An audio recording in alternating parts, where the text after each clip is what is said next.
Welcome back to the channel where we understand supply chain management and operations. Today we're learning about the VATI analysis. The VATI analysis is a method used to categorize different types of manufacturing plant layouts based on four primary configurations: volume, automated, temporary, and intermittent. The first type is volume, V plant layout. Volume plants are designed for high volume, continuous production of standardized products. These plants focus on maximizing efficiency through specialized equipment and dedicated production lines. Examples include automotive and beverage bottling facilities. The second type is the automated, A plant layout. Automated plants rely heavily on automated systems and robotics and computer-controlled machineries to handle a significant portion of the production process. These plants are capital-intensive and are typically used for high-volume, repetitive operations. Examples include semiconductor fabrication facilities and highly automated assembly lines. The third type is temporary, T plant layout.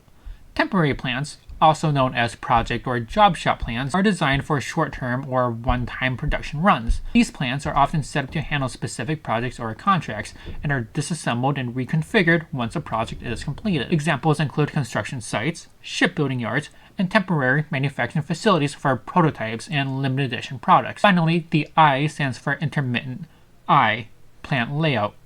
Intermittent plants are designed to produce a wide variety of products in batches or small lots. These products require flexibility to accommodate frequent changes in product mix and production volumes. Examples include machine shops, furniture manufacturers, and job printing shops. The four types of plants together spell the acronym VATI, V-A-T-I, hence the name.